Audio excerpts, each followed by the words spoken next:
Hello, I'm on the River Sow. There's been some significant rain in the last couple of days and the river is, well, between 1 and 2 feet up from where it was last time I was here, and it's rising as well. So I'm looking forward to a good session. I would say under normal circumstances, if I knew the stretch and I knew there were barbel in here, that I would definitely catch.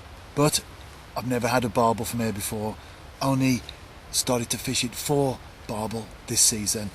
But I would say that if they are here, then I'm going to have a very, very good chance of getting amongst them.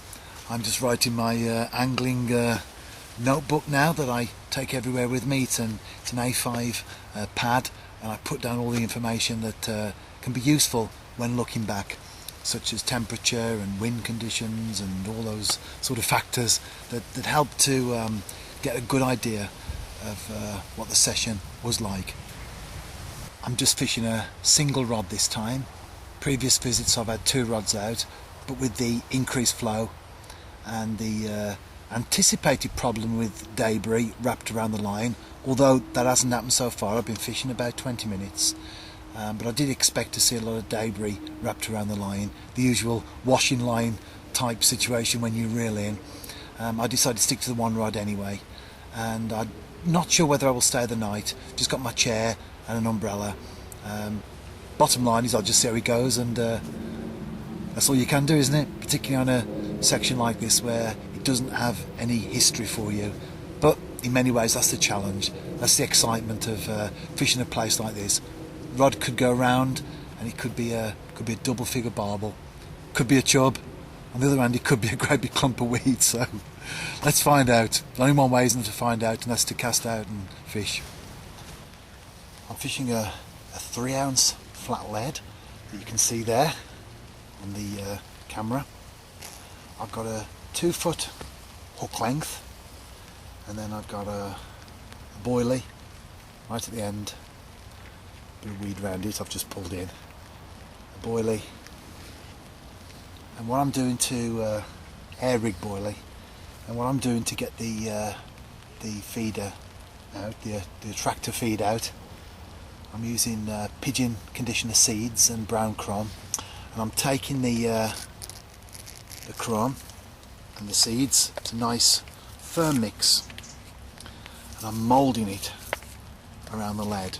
So as you can see there, that's going out, and it's depositing the bait, the feed, the attractor bait, exactly where I want it. So if my plan comes together, should catch me a nice barbel.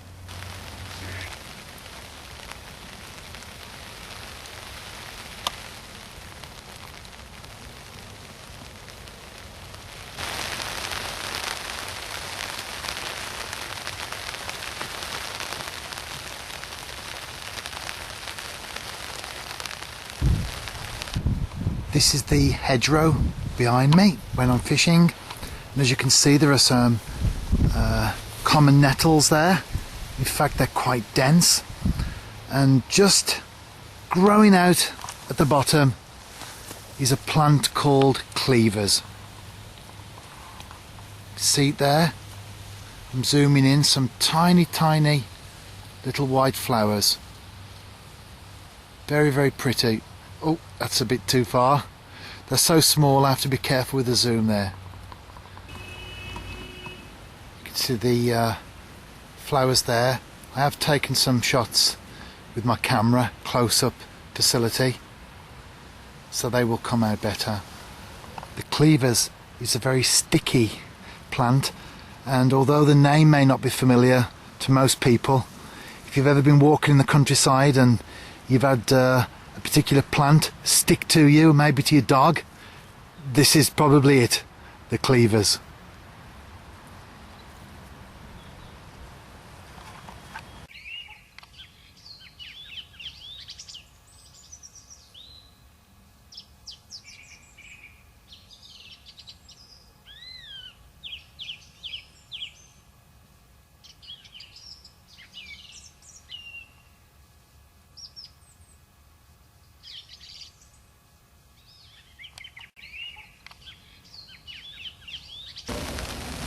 No fish yet, but I've just seen a pair of common sandpipers in flight, low, over the river, calling, going downstream. They've landed about 100 metres down, maybe 80 metres down. Very limited viewing. I've had my binoculars on them and I can just about see one bird at a time as they're feeding alongside the river with with undergrowth and that. So yeah, a couple of common sandpipers, so happy with that. And following the sandpipers, a pair of peregrine falcons.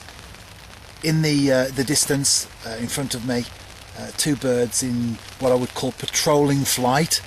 I was able to get the binoculars on them and I had some really good views. Fortunately it's raining, so I couldn't get the camcorder out and get that set up.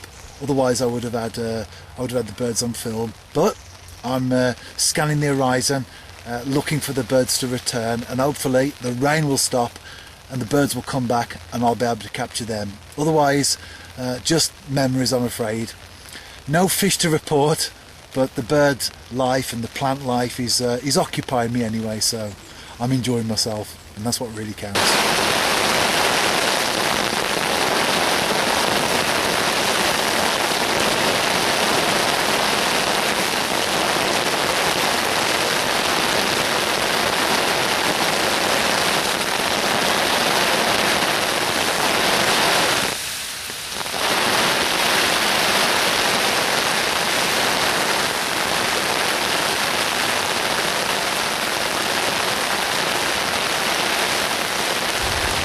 Back on the Sow.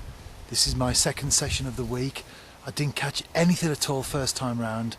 The conditions were perfect really, and yet I blanked. Didn't even catch a chub. But forever the optimist, I'm back for session 2. All through the night this time. I've got back home after my night out on the river. I had a chub. It was a nice chub as well, and also lost one at 2:20 AM. Although I think it was a chub and not a barbel. I saw a barn owl as well at 5 to 10, just as it was getting dark. So the birding's been quite good, as well as the common sandpipers and the peregrine falcons that I saw previously. I also saw ravens at the end of the end of daylight on session 1. So the birding's been quite good, but I'm still pursuing the ever elusive barbel.